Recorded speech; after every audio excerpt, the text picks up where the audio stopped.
Hello and welcome to the Craft Beer Corner. For today's beer review, we're jumping into a beer from 903 Brewers. Brewer from whom I've had quite a few beers over the last few years here, but it has been a while. This specific beer is one that I've heard a lot about, but haven't yet been able to snag until now, and that is all thanks to Tavour yet again. The beer in question today is Chupacabra. This is specifically batch 3, so they do have multiple iterations of this beer. It is a big flavored Imperial Stout. This one clocks in at 12.5% ABV and specifically aged on cinnamon, allspice, turbinado, marshmallow, coconut, hazelnuts, vanilla, and oak. So that is a laundry list of ingredients upon which this base stout was aged, all of which I am positive will have a big impact on the aroma and the flavor of this beer, and it sounds awesome. I cannot wait for this. 903 Brewers based in Sherman, Texas. So, the mythical Chupacabra up on the can, that's kind of their iteration, and that's really about the extent of the label art. It's relatively straightforward from there. Just a nice kind of colorful cartoon-looking design, and it does proudly tell you exactly what all went into making this beer, what they aged it on. So they pull no punches or try to hide. They know it's a big beer, and I've had a lot of these big flavored stouts from 903. They tend to be pretty inventive with their ingredient list, so I'm very much looking forward to this one. This entire combination sounds like it's going to work very well together. I've certainly had beers with a lot of these different ingredients in them, but certainly never with this exact combination in the same beer. It's a long list of additives. So we're going to get this poured right in the old trusty stout glass. All right, this one's not pouring super thick. So 12.5, you might think it would just glug out of here. It's not. It's pouring more or less normal. It is quite active in terms of carbonation, so I don't know how well that head is going to hold, but that's okay.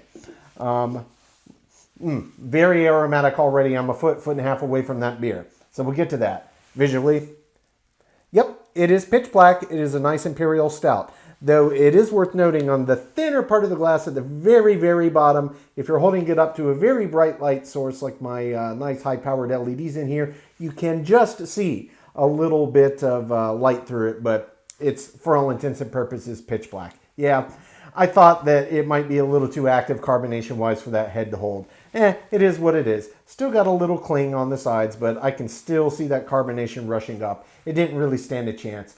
Probably off of a nitro tap pulled at a bar, it would do a great job. I'm just assuming. But it is what it is, poured at home. So, right up over it for a proper sniff. Oh my gosh. Wow. Yeah.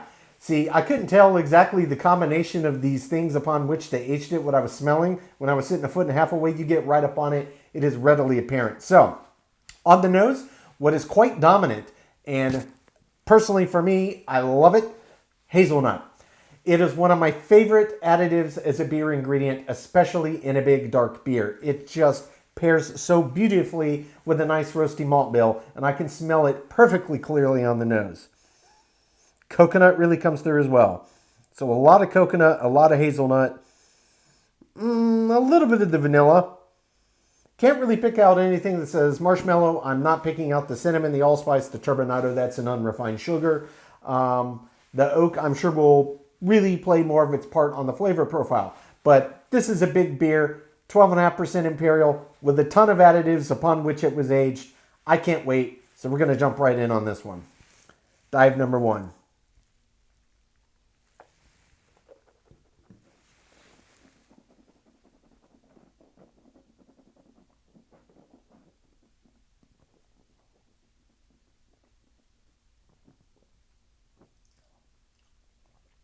Oh, that's a huge beer. Oh, it's just a wall of flavor. An absolute wall of flavor. So the first thing I got as soon as I swallowed was a big rush of that roasty malt bill. That's the centerpiece of the beer. Absolutely huge. Very deeply, richly roasted malts here. Very deeply roasted. If you've had a fair bit of Anchorage Brewing's Imperial Stouts, it's along that line. It is a heavy, deep, intense flavor, intensely roasted. There are indeed suggestions of char on this. It doesn't taste smoky. It's not like that. I'm not really picking out anything on here I think tastes like a coffee vibe at all either. It's just pure, dark, richly roasted malt. Immediately behind that, it was in tandem. Hazelnut and coconut. Those are the two big dominant flavors that are coming out of what they aged it on. And for me personally, I love it. Hazelnut in a big, bold, dark beer is just a match made in heaven. It is so good together. It's like the two were made to go together. A roasty beer's malt bill and hazelnuts. It is so gloriously decadent. Every time I have one, I just, life is good, guys. Life is good. So, ton of flavor happening here. That's the dominant flavors. The subtleties of the other flavors, I'm really going to have to go back in for a second sip to really pick them out. There's a lot of additives. I can tell you as I'm kind of getting into the decline of the intensity on the finish from that first sip, which has been nearly a minute. So yes, it is a very long finish on this one. Some of the more subtle flavors are starting to pop out.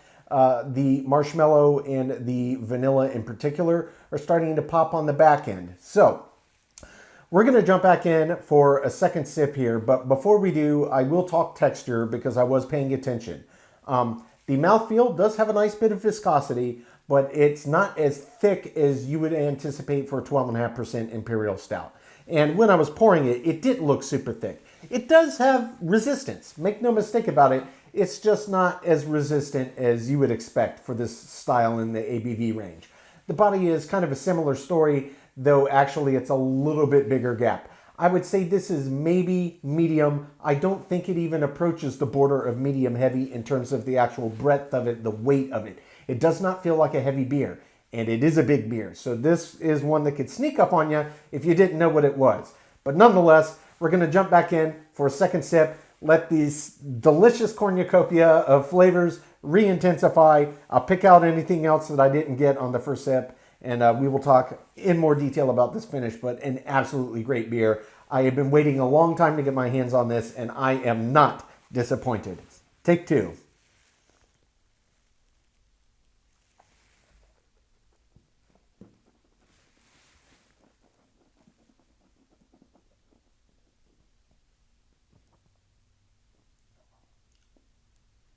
Yeah, full medium body. Mouthfeel does get very creamy when you agitate around the palate as well.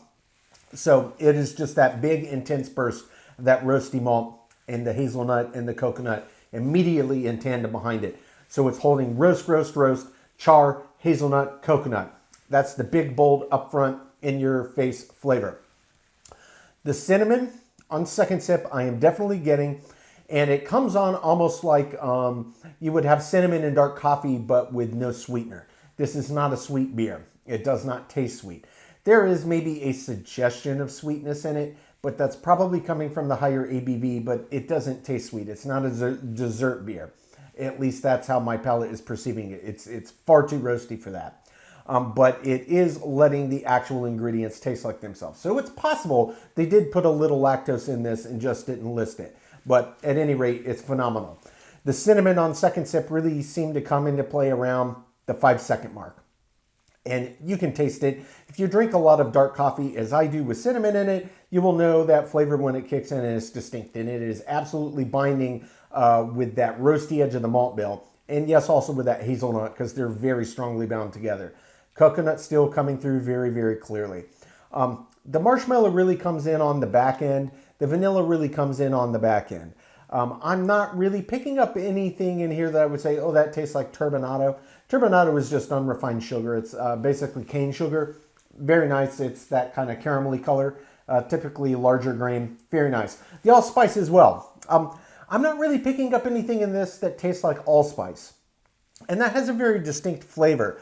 I cook from scratch and make Swedish meatballs with fair regularity, and allspice is a main ingredient in both the sauce and the seasoning of the meatballs. It's got a very distinct flavor. I'm not really getting that in this beer. I'm sure it's got a part that it's playing, but its subtlety, I guess, is lost to the intensity of these other flavors, which, no problem. The same thing is true, really, with the turbinado, but, you know, sugar, I kind of expect that. The oak. The oak is this subtle. They aged it on oak spirals.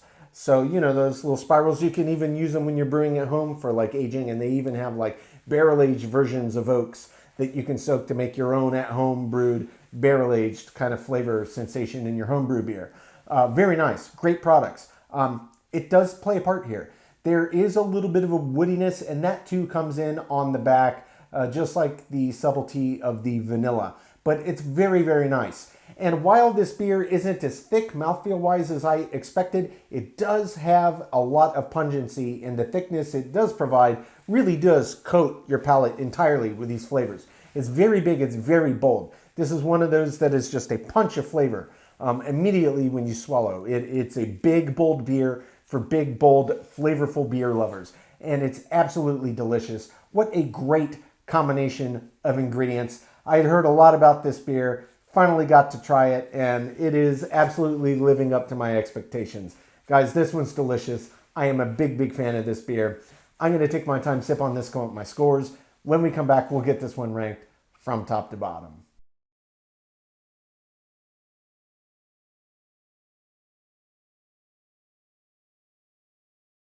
All right, now that we've gotten to enjoy this beer, we're going to get it ranked. This was 903 Brewers Chupacabra, their third batch and version of this beer. An Imperial Stout clocking in at 12.5% that was aged on a laundry list. Cinnamon, allspice, turbinado, marshmallow, coconut, hazelnuts, vanilla, and oak spirals. 903 Brewers is based in Sherman, Texas. So, starting with the aroma. The aroma on this was absolutely massive. It was one of those beers, as soon as you poured it and it started to carbonate upward, the aroma just wafted out of the glass. A good foot and a half away, you got right up on it. It was even more intense. I was a little surprised that I couldn't pick up the subtleties of all of the ingredients. There were specific ones that are a lot more pronounced, but it still smelled absolutely amazing. Very pronounced indeed. Aroma does get a perfect 10 out of 10. For the taste, oh man. This was a big, flavorful, flavor-forward Imperial Stout lover stout, for sure. The base beer itself was unbelievably good malt choice. Very roasty, a lot of char elements, just tons of big, deep, rich roast. And then all of the additives on which they aged this beer really, really did play their part. Some were a little more subtle than others, but overall, I absolutely loved it. Taste gets a 10 out of 10. For the body. The body on this beer, it was really just average. It was not as weighty as I expected. It was really just a true medium. And at 12.5% on an Imperial Stout, that's really just average territory. Body gets a 5 out of 10. For the mouthfeel. The mouthfeel had a lot more substance to it than the body did. There was a good bit of resistance, a good bit of viscosity. It was certainly above average, but not absolutely top tier. The mouthfeel gets a 7 out of 10. For the finish. Finish on this beer was extremely long. I expected it. The flavors were big, bold, and pungent and in your face, and they really did linger on the back of the palate long after each sip. Absolutely delicious, extremely long, nice and wet all the way to the end. The finish does get a perfect 10 out of 10. For the head and retention, this one, like many of these big high ABV stouts, just too active in terms of carbonation. It was carbonation activity on this one, not the thickness in tandem with that really just made it collapse as it was forming. It was not great. It is what it is. Head and retention gets a 2 out of 10.